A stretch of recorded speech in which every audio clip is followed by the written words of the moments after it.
diffuser. I started getting diffuser. There's a TikToker who was very popular, and unonya songs ukuthi pane problem bantanga ukuthi diffuser. Advocate, good morning. Good morning. Let's get into legal matters before someone sues us for pronunciation. Before that's unfair labor practice. Unfair labor practice. Listen, we get into legal matters and we're continuing with labor laws. Before we get into that, we've got an exciting Friday upon us. The Star FM is hosting a She For Her Women's Month event on Friday at Villa Gianni Boutique Hotel, that's in Avondale, from 11 a.m. until 3 p.m. Nikki is hosting us, and you're going to be there. I'm going to be excited to meet everyone face to face. We're going to be touching on a couple of things: navigating menopause, gaining visibility and recognition for board appointments. Also going to be demystifying plastic surgery. We're going to be, talking about property right laws in Zimbabwe. Oh yeah, which is huge. Yeah. Listen, I was even saying that yesterday that I've sat in on these conversations, and I think there's so much to take from that. So I can't wait for that in particular. I'm excited. Tickets are $35, available here at Star FM. Of course, for full details and more details, you can log on to our platforms. That's StarFM_ZW. Happens this coming Friday, it's not 28, 11 to 3 p.m. It's a good day to get into the weekend. It's a good way to get into the weekend as well. Advocate, labor laws. Oh yeah, we are just taking it up from last week. Last week it was getting hot, studio mangama pizza with all the questions and the complaints that were coming in. I remember last week there were questions that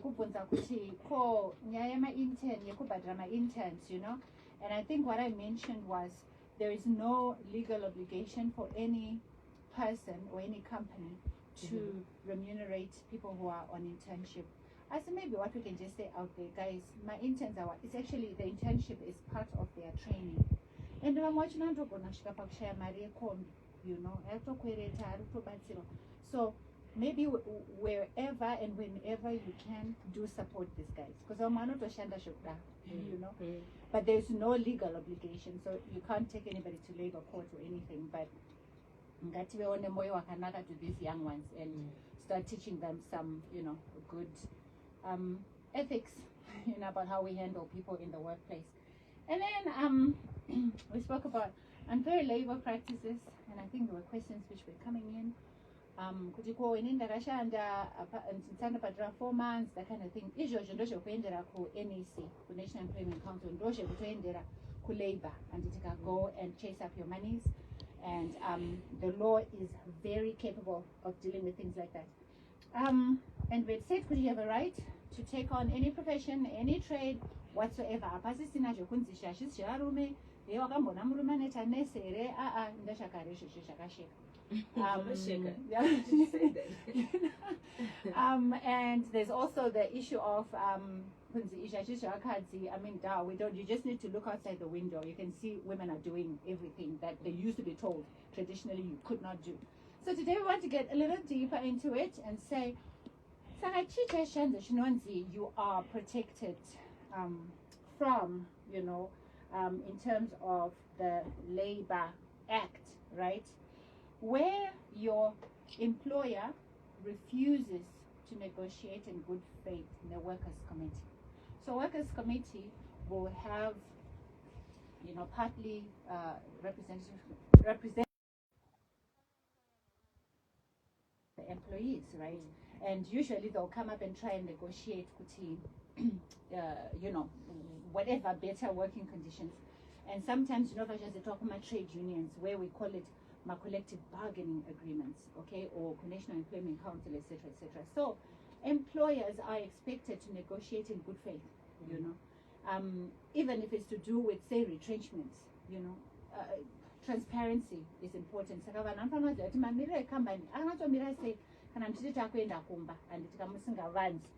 Then they refuse to cooperate in good faith with an employment council. I think that one also follows Jashtarasha Workers Committee.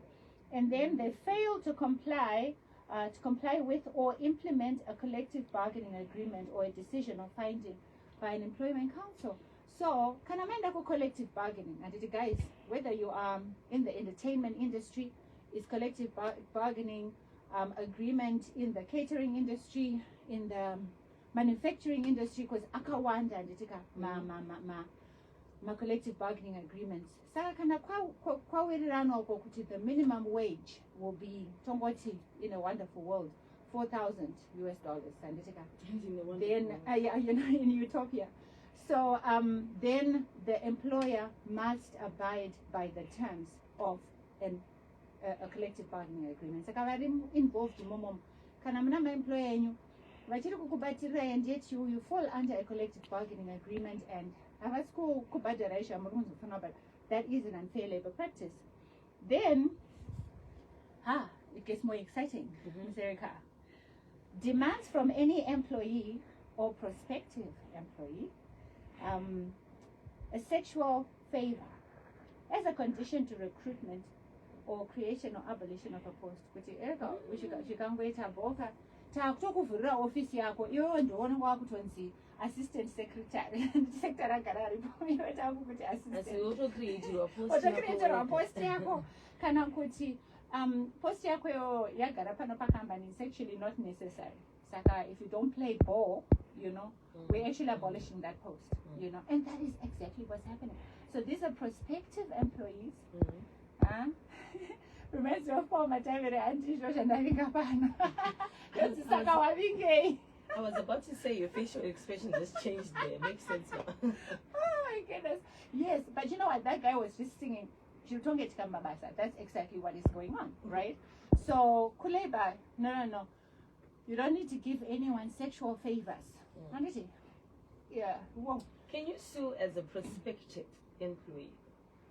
Are you following? I'm following. Can I, as Erica, go and sue and say I was asking for Lewe for a job, and she said forbid.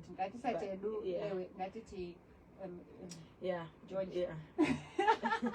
Yeah. But the question is, can you sue as a prospective employee? Because I think it's abuse those powers, do it because you know report a sign, all right? Yeah, I hear you. That's actually very interesting. I've actually never considered it. I know, excuse me, Kudi, it is an unfair labor practice for a prospective employee to be denied a job which they could have, which they qualify for, simply because they failed to play ball. I've never actually heard of anybody going, I'm sure maybe lawyers out there would have experienced it, going to actually go and report the case. But clearly, if it is considered an unfair labor practice and you were treated unfairly because of that, there should be somewhere where you can I can imagine that you need weighty proof for that. Your proof needs to carry a lot more weight than when you're an official employee. It's no, both, because even not an official employee, or whatever, so both ways you actually need to prove. But and usually when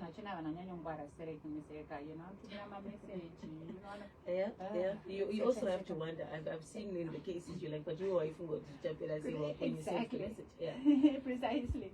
There's also another part, advocate, when we must also look at laws, how they apply for the employer. Right. Because often we discuss labor laws for the employee. Yes. But is there a case where can you, as an employer, go and report your employee for not because English is failing me at this particular time. For like insubordination? Yes. No. Oh no, so there's no such a case? If you're an employer, an employee who's insubordinate, who's stubborn, who's not performing according to par, whatever, all that, so those laws are already there for the employer. So you'll notice in my labor laws, yes, they do say when can you discipline someone and suspend someone, so my employer very sorted. Some employees who, by virtue of their subordinate position, but it's crazy that you mention it. There was a young gentleman, a young lawyer, who came into my workplace. I was going to interview him. And Mr. Eka, you will not believe it, and Zimbabwe will not believe it. But this guy I was busy interviewing him. He was busy flirting with me. You know? A junior lawyer was flirting with you. Not just a junior lawyer. You know? I And mean, it's- you can't just commend him for that. I get it. Please. No, but you don't gonna to south, you know, where I'm like, hello, I'm trying to assess you here, you know. But yeah, you get what I mean? So you can have that kind of difficulty, even like as a lady boss, sometimes these young men or whatever, or these men generally kubasa, they just cannot see past the fact that, you know, it's flattering, but it can be a bit uncomfortable, you know. It'd be uncomfortable, yes, because Yeah. It's true. So, but I think the labor laws heavily sort of try to support, and over the years they've been developed so that they support more and more workers, you know, who tend to be, who tend to be at a disadvantage because of their subordinate position. If we're looking at independent contractors, I think they seem to be on the the unfortunate end of labor laws from what I've heard in most cases. Yeah. How strong is an independent contractor's case when it comes to overtime pay, if any, or lack thereof? How does the law stand in for independent contractors as opposed to traditional employees? You know what? When you're talking of independent contractors, what are businessmen? Yeah. That's why it's a completely different story, you know, and it becomes a problem where they want to be treated like employees. Yes. But kanari ma independent, ma contractors, kuti muna ari pa contract, and maybe she associate na independent contractor. But a person ananga pa contract, ananga chinzi, because kune ma employers who want to avoid all these obligations that come with employment, you know, so they'll give you a contract for 1 year, wait in bra. Then also, that's why the law then says, I think somebody once mentioned, I think they actually sent it in via WhatsApp. But I think after 3 contracts or something, guys, this is, don't take, this is gospel. But I think somebody once said that, maybe then you're actually considered to be in employment. Just think of my waiters in a hotel, right? Somebody, I don't know, a contract, that person is not an independent contractor per se, who's coming in to do plumbing, or is coming to do something professional. And at some point, beyond a certain point, they must be considered to be an employee. And as for independent contractors, would you say would you prefer that they set up maybe like an LCC or something else for legal protection? Would you say Zimbabwean setup, because I can imagine here that's such a hefty practice, but nothing stops them at all. You know what? All of that is under collective bargaining. Because can I say collective bargaining? You are bargaining not on your own. Because maybe you are not in a position to represent yourself especially looking at one employer. You can have a kind and generous employer. You can have a really mean and miserable one. And it is someone. So if you can, join yourselves together into some kind of organization and then approach like a workers' council, an employers' council, which is so awesome, because then and then whatever decision, then I think the law has made it binding. So another thing, my demands. Okay, so guys, if anybody has demanded from you sexual favors, so that's tatara kuti recruitment or creation or abolition of a post, tatara kuti improvement of remuneration, kuti kana inonozera kuti wendowanga kutowedzera mari iwe panapa usandini bosere panapa handitika chingoita chinoitwa anzi tasemunhu mukuru ndomashoko anoshandisa, right? Or to improve my conditions of employment. Now these are things that are happening in the workplace, and I think that's something we need to really talk about.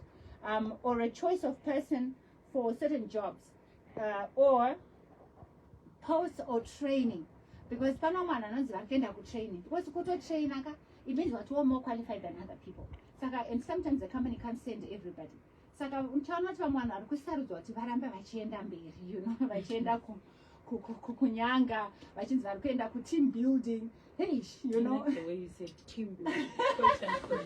Exactly. they'll be building something, ne? So that kind of thing. So if you see kuti ndiri kubatirwa pabasa because inini handisi kuda ndiri mudzimai wemunhu kana kuti handisi mudzimai wemunhu, I'm not interested in you, whatever, but ndoshatoita kuti nditosara kwaenda vamwe ukariba, you are allowed to call out that behavior as unfair labor practice. Advancement and apprenticeship, vari kuflyisa out of the country, handisi kuti munhu wese ari kuflyisa out of the country pane nyaya iripo. But if you feel kuti iwewe you were segregated because you did not play ball, then that is unfair labor practice. Transfer or promotion or retrenchment. Kana mwana anobva atongonzi right, handiti retreatment iri kuya, iwo kutosheka pamene, because you are not, you're not giving me the social favors that I am demanding, right? Another bit of and I know the comments are going to be coming in. But when someone engages, guys, listen to this very, very carefully. If there is someone who is engaging in unwelcome, sexually determined behavior, right, towards you, Unwelcome, sexually determined behavior.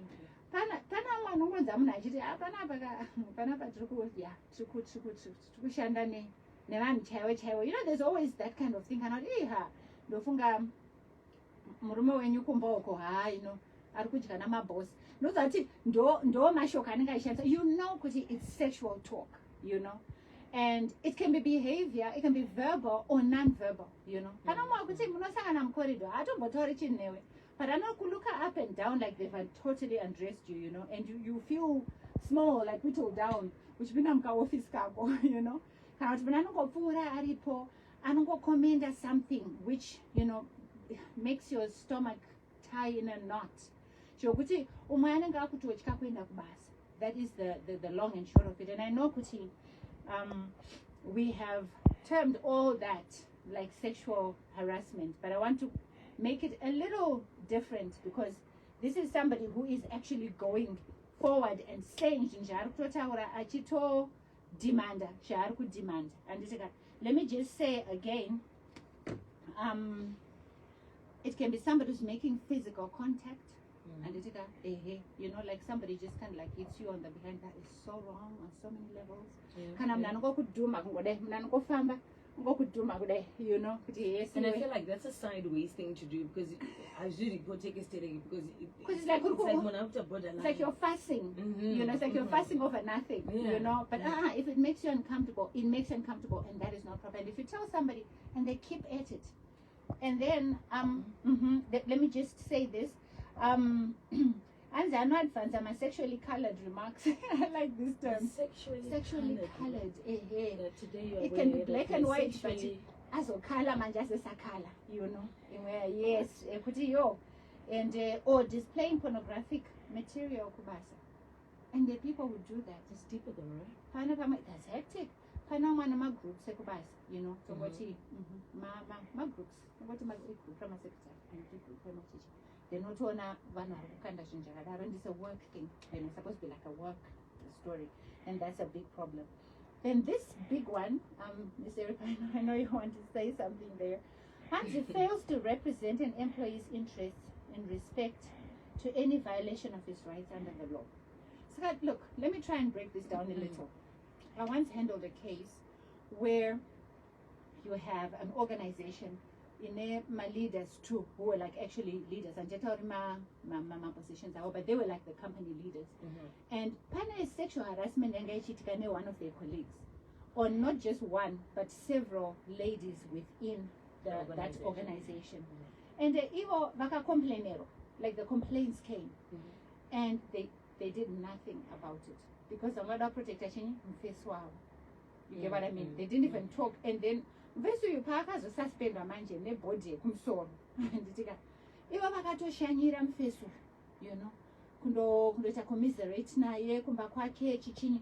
But those victims vanga vari victims of sexual harassment by this same guy apana kana wano vakashanyira. So do you see kuti that then becomes so overt, zvitongori pachena kuti mimi said lenyu nderipi. So at the end of the day, these two guys uyu aka akasuspendera nyaya yake yesexual harassment, which had a lot of evidence. Varitu vakabva vasuspendwa futi for failing, right, to act appropriately. Imi mapiwa a report. Muchinatozviziva kuti